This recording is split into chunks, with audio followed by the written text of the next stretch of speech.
All right, so today we're going to be talking about decoding the human body field. No. My butt itches.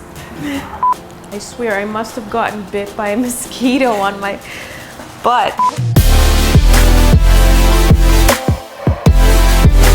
Have you guys ever wondered what some of these popular fitness terms stand for and what they're really all about? Bro, I heard if you spin the weights, it gets you bigger faster because of gravity. Let's do this! No clamps! You see the little abbreviations like for WOD and DOMS and EMOM, things like that. So today I'm going to explain to you what these popular fitness terms really mean and what the abbreviations stand for. All right guys, I've recruited Todd. He's going to help me explain some of these terms to you guys, all right? He has no idea what they are. I'm gonna shout them out and he has to act them out. So whatever comes to mind is what he has to do. Tabata.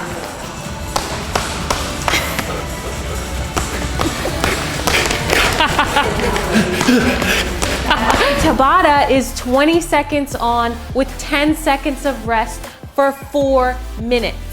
That is the only way that Tabata is actually Tabata. Other people do it other ways, but then it's not really Tabata. Tabata was developed by a Japanese physician, Dr. Izumi Tabata. He came up with the 20 seconds on, 10 seconds of rest for 4 minutes. So it's his deal, give him the credit for it. Right. Number 2 is WOD, W-O-D. That is a CrossFit term and it stands for workout of the day. It's that simple. People are like, what'd you do for your WOD today? What's the WOD today? Does anyone know what we're doing for a WOD? It's the workout of the day. How nifty is that, right? It's nothing other than what is the workout for that particular day. The next one is EMOM. I use that one a lot, so you guys, if you're my subscriber, you probably already know it. But it stands for every minute on the minute. That means that at the top of every minute, you are doing a particular exercise. And if you have remaining time in the minute, then that is the time you get to rest before you start again. EMOMs are used a lot in CrossFit, but any type of fitness program can use them and they are awesome. That brings me to DOMS, delayed onset muscle soreness. That is a really overly fancy term for someone who gets sore after a workout. It's not right after, it's typically delayed, hence the D.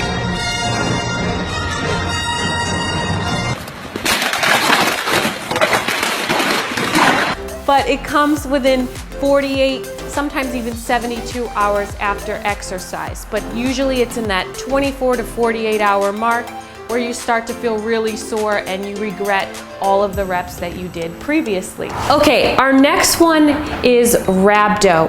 Rhabdo stands for rhabdomyolysis. It is a really fancy word and it is actually a very severe condition that can happen to anybody, but especially someone who is new to a fitness program, a very intense program. Often this is seen in, say, like CrossFit, ultra marathons, triathlon, that type of thing. Today we're going to talk about rhabdomyolysis. This is a potentially fatal, it certainly can be very dangerous condition that in this situation my son was hospitalized for almost a week, and in his case it was triggered by very intense exercise. Rhabdomyolysis is when a high amount of muscle fibers start breaking down and going into the bloodstream at a very high rate, and it can cause kidney failure, typically is how it exhibits itself. It seems to me that people often experience it in their arms when they do maybe too many pull-ups. That sort of thing is how you typically see it. But rhabdomyolysis is a real condition, it's not a joke. I've actually known people that have gotten it. It's just not super common, but it can happen when you're newer to a fitness program and you just go all out and try to kill yourself. So don't do that. Okay, the next one is AMRAP. That's as many reps as possible, and it's going to be for an allotted time.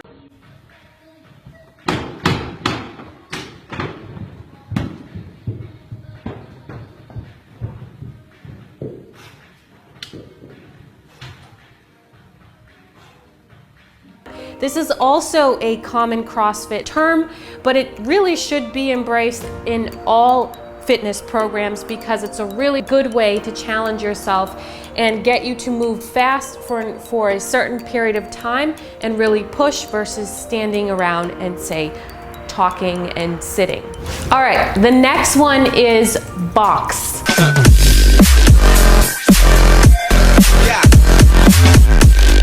You'll hear people say, hey, what box do you go to? I was over at our local box, and you're like, what are they talking about? We just got back from the box. Hard wad, hard bod. I just did 6,000 burpees and I feel great. Well, box is a way in which you describe a CrossFit gym. It's a box. I'm not exactly sure why they came up with it. Maybe because most CrossFit gyms are kind of opened in like warehouse bay type places and they're kind of just like boxes, you know? Maybe. Box stands for a CrossFit gym. So the next time you hear somebody say, I go to such and such box, or I was just at the box earlier, you're gonna be like, I know what you're talking about. All right, Globo gym. I feel like everybody probably knows what this is, but a global gym is a huge, massive gym that has a lot of members, and if all of their members showed up on one day, on the same day, they wouldn't probably fit in the facility. How about Globo gym?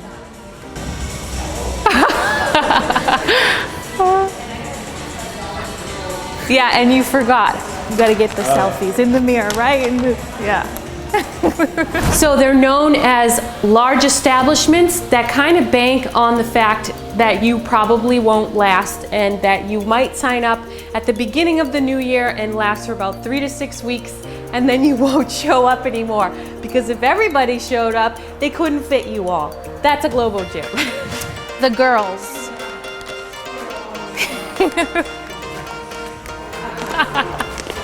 The girls are CrossFit benchmark workouts. So there are a set of quite a few very intense workouts that all have been named after different women.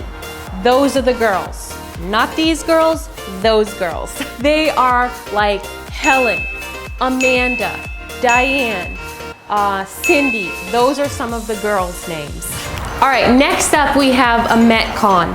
And a Metcon is a particular workout done for time. It is metabolic conditioning related.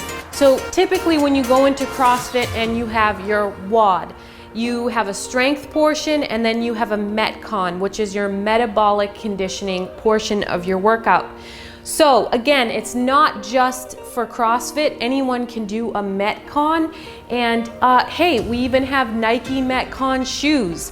They are typically marketed more towards CrossFit people because they are supposed to be an all-purpose metabolic conditioning training shoe. So now you know what Metcons are and why Nike named their shoe Nike Metcon.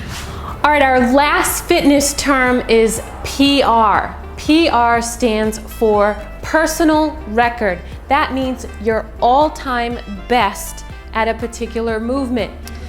PR. Think about it. Yeah, it's the best, the most weight you've ever gotten in your life. Yes. It can be in any type of fitness movement. It could be a PR in pull-ups. I just got the most pull-ups that I've ever gotten. I PR'd my 1,000 meter row. So I got the best time that I've ever gotten for a 1,000 meter row. When people PR, they typically get really pumped, okay? A PR is different from a 1RM. A 1RM is a 1 rep max. That means, you know, a bench press, a squat, something like that. A PR is going to be your all-time personal record or personal best in any type of fitness movement. If you guys have been doing my workouts, then you're probably PRing some of your previous times because my workouts are the shit. But anyways, so that covers it for our fitness terms explained. I hope I have enlightened and educated you all on a few things. If you have any input on some of my explanations and you'd like to add to them, feel free to comment below. If you have a term, an abbreviation that you've been wondering what in the world does that stand for, also comment below. Don't be shy. Don't be afraid to put yourself out there. As always, make sure you subscribe to my channel, and I'll see you all back here soon. Where's the flex? Oh yeah, damn it. We'll be back. See ya. See ya.